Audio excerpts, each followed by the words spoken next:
سید المرسلین وبعد۔ میرے بھائیوں، بزرگوں اور دوستوں، میں آپ کا 10 سے 15 منٹ کا ٹائم لوں گا۔ رمضان کا آج 27واں روزہ ہے، 27ویں رات ہم گزار چکے ہیں۔ رمضان کی 1 تاخرات باقی ہے اور 4 تاخراتیں گزر چکی ہیں۔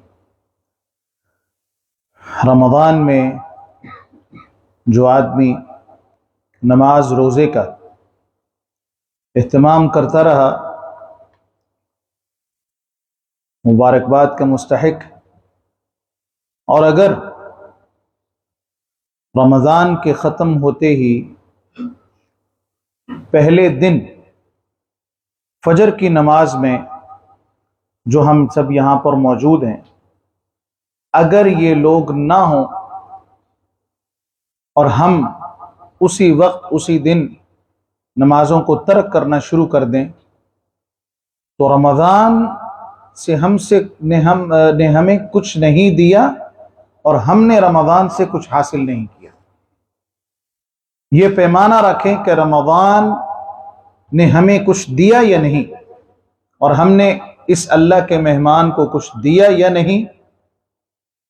اگر تو رمضان کے بعد میری اور آپ کی زندگی میں کچھ تبدیلی واقع ہوئی تو پھر سمجھ آتا ہے لعلکم تتقون، پھر میں اور آپ یہ سمجھے اللہ تیرا شکر ہے کہ جو آپ نے مہمان ہمارے پاس بھیجا تھا اس نے ہماری زندگی میں اثر چھوڑا۔ اور دوسری بات، رمضان جو ہے یہ قرآن مجید کا مہینہ ہے۔ اللہ نے قرآن مجید کا تعارف اور رمضان کا تعارف ایک دوسرے کے ساتھ کروایا۔ شہر رمضان الذی انزل فیہ القرآن۔ میں کہتا ہوں مسجد مقام محمود وہ ہے کہ جس میں حافظ احتشام صاحب ہوتے ہیں، گلزار قائد قالونی وہ ہے کہ جہاں پر یہ ساتھی رہتے ہیں۔ رمضان وہ ہے جس میں قرآن نازل ہوا۔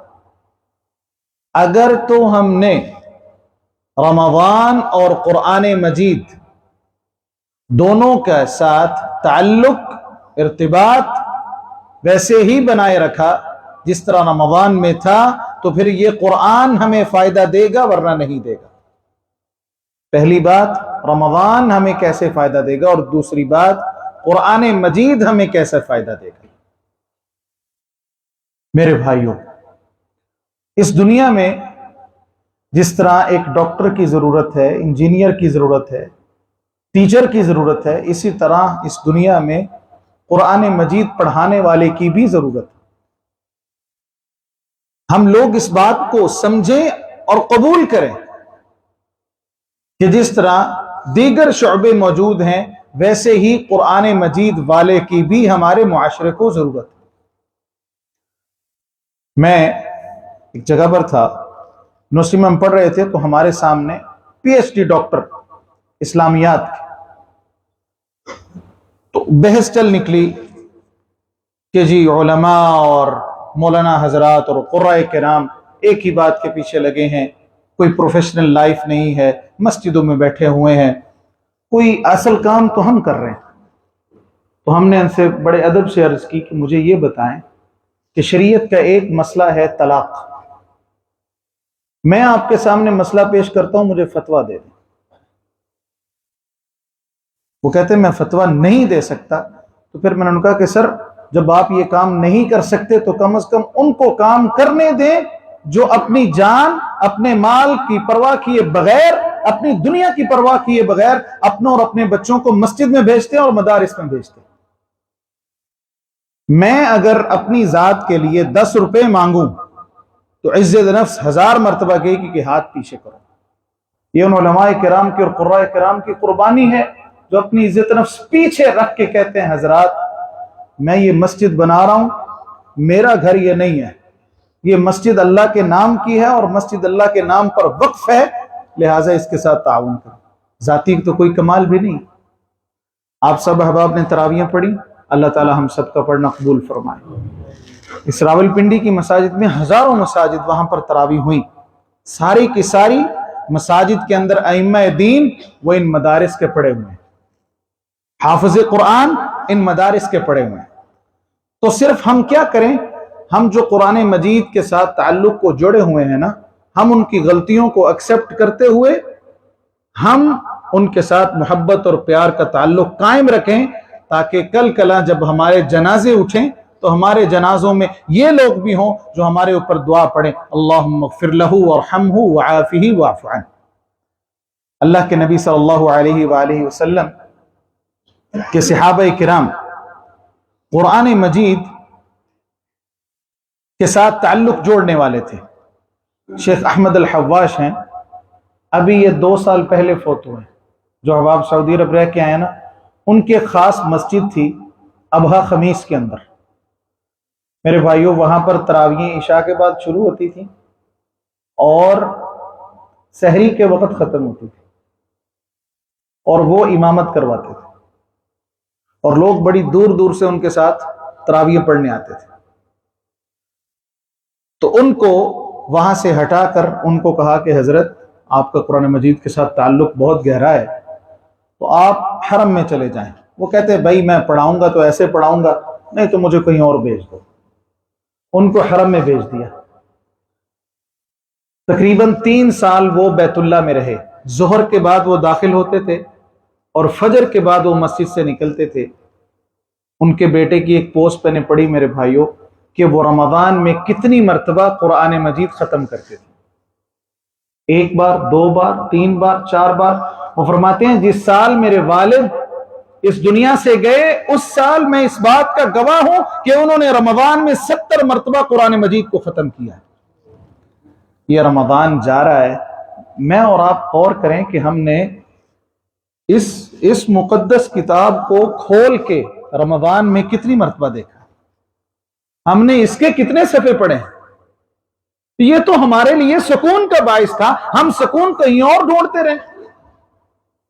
یہ ہماری دنیا بہتر کرنے والا تھا، ہم دنیا بہتر کرنے کے نسخے ایسے ایسے موٹیویشنل سپیکرز کو سنتے ہیں اور بلاتے ہیں جن کو قرآن مجید اوپر سے پڑھنا نہیں آتا۔ یہ قرآن ہماری آخرت کی کتاب بعد میں ہے، دنیا کی پہلے ہے۔ انزائٹی، ڈپریشن، گھروں کے اندر بے سکونی، لڑائی جھگڑا، آپ قرآن مجید کو دل لگا کے پڑھ کے دیکھیں، سن کے دیکھیں، یقین مانیں آپ کو یوں محسوس ہوگا کہ جیسے اللہ تعالی ہم سے خود بات کر رہا ہے۔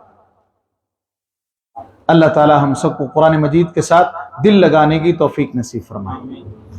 اور آخری بات، قرآن مجید ہمارے جسموں کے لیے بھی شفا ہے، قرآن مجید ہماری روح کے لیے بھی شفا ہے۔ قرآن مجید اللہ تعالیٰ کا کلام ہے۔ بس میں اور آپ یہی سمجھ لیں کہ جب ہم تلاوت کریں، اللہ کے نبی علیہ الصلوۃ والسلام ایک صحابی ابی بن کعب کو بلایا اور فرمایا کہ میرے اوپر تلاوت کریں۔ یا رسول اللہ آپ پر قرآن نازل ہو اور میں پڑھوں؟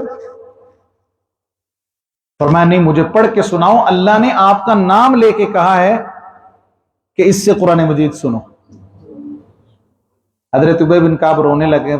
ذرا اندازہ ہے کہ کتنا خوبصورت پڑھتے ہوں گے۔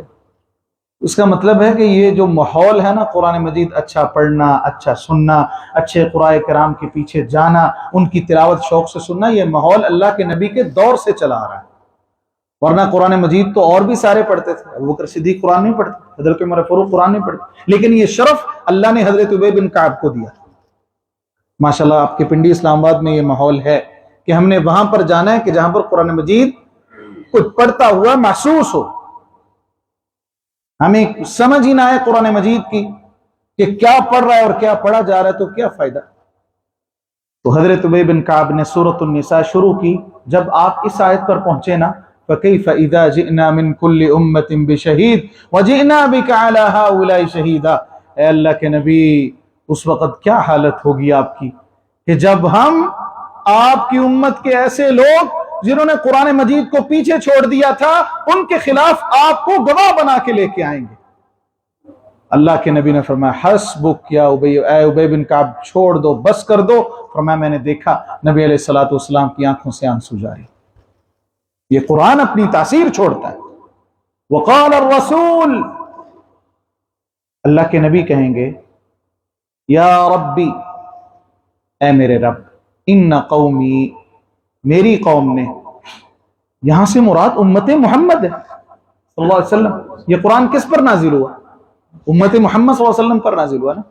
ان قوم اتخذوا هذا القرآن مہجورا، اے اللہ اس قرآن کو میری امت نے پیچھے چھوڑ دیا تھا۔ ہم کہتے ہیں ہمیں قرآن کا نظام چاہیے، ہمیں اسلامی نظام چاہیے، ہمیں جناب ہم احتجاج کریں، دھرنے دیں، ہمیں اسلامی نظام چاہیے۔ او بھائی، اسلامی نظام کی بنیاد ہم صحیح طرح پڑھ نہیں سکتے، اس کو ہم ہفتے بعد برکت کے لیے ہاتھ لگاتے ہیں۔ کئی لوگوں نے تو برکت کے لیے شیلف میں رکھا ہوا، اور کئی احباب ایسے ہیں کہ جو اپنی بیٹی کی شادی کے وقت اس قرآن مجید کو چھت پہ رکھ لیتے ہیں، سر پہ رکھ لیتے ہیں۔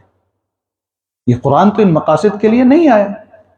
اللہ کے نبی جناب محمد رسول اللہ صلی اللہ علیہ وآلہ وسلم کی اس شکایت کو یاد رکھیے گا۔ بس میرا آنے کا مقصد یہی ہے کہ اللہ کے نبی کی اس شکایت کو ضرور یاد رکھیے گا، اور کوشش کریں کہ اللہ نے جتنی زندگی ہے روزانہ ہم 2 آیتیں قرآن مجید کی پڑھنا سیکھ لیں اور سمجھنا سیکھ لیں۔ ارادہ کرتے ہیں انشاءاللہ؟ کیوں میرے نوجوان ساتھیوں، آپ ماشاءاللہ بڑے ہیں، تو آپ ارادہ کریں کہ ہم نے 2 آیتیں قرآن میں اس وجہ سے نہیں کہہ رہا کہ میں قرآن مجید پڑھا ہوں، واللہ ایسی کوئی بات نہیں۔ اللہ کے نبی نے فرمایا کہ ایک بندہ جو قرآن مجید اچھا پڑھ سکتا ہے، اور ایک بندہ جو کہتا ہے الحمدللہ رب رب رب، پڑھنا مشکل ہے اس کے لیے، قاری نہیں ہے۔ فرماتے ہیں اللہ تعالیٰ میں قاری کو 1 اجر دوں گا اور اس مشکل سے پڑھنے والے کو 2 اجر دوں گا۔ تو وہ ساتھی جو قرآن مجید سے دور ہیں اور نہیں پڑھنا، آپ کے پاس قاری صاحب موجود ہیں ماشاءاللہ، انہوں نے تو اپنا سب کچھ لگا دیا آپ کے لیے، آپ کی اس مسجد کے لیے۔ آپ ان کو ٹائم دیں، قرآن مجید سیکھیں، اپنے بچوں کو سکھائیں۔ دنیا میں اللہ آپ کو بڑی ترقیاں دے، اللہ آپ کے کاروبار میں، اللہ آپ کے بزنس میں، اللہ آپ کی تجارتوں میں، اللہ آپ کے کام میں بڑی برکتیں فرمائے، لیکن 2 آیتیں اپنے اوپر لازم کر لیں۔ اللہ تعالیٰ مجھے اور آپ کو عمل کی توفیق نصیب فرمائے۔ اس وجہ سے لازم کر لیں، قیامت والے دن اللہ کے نبی ہماری طرف اشارہ کر کے نہ کہیں کہ میری اس قوم نے قرآن کو پیچھے چھوڑ دیا۔ پیچھے چھوڑنے کا کیا مطلب ہے؟ اس کی تلاوت نہ کرنا، اس کی تلاوت نہ سننا، اس کے پڑھنے والوں سے دور ہو جانا، اور اس پر عمل نہ کرنا۔ اللہ تعالی ہم سب کو یہ سب کچھ کرنے کی توفیق نصیب فرمائے جو اللہ کے رسول اور اللہ تعالی ہم سے اس قرآن مجید کے لیے چاہتے ہیں۔ اللہ تعالی آپ سب کو خوش رکھے۔ جزاکم اللہ خیر۔ حافظ احتشام صاحب کا شکریہ، اور آپ احباب محبت کے ساتھ ان کے ساتھ جڑیں، اور انشاءاللہ ہم امید کرتے ہیں کہ اگلے 1-2 سالوں میں یہ مسجد وسیع ہو جائے گی، اور ہم سب اس وسیع مسجد میں نماز ادا کریں گے۔ اقول قولی ھذا، السلام علیکم ورحمۃ اللہ وبرکاتہ۔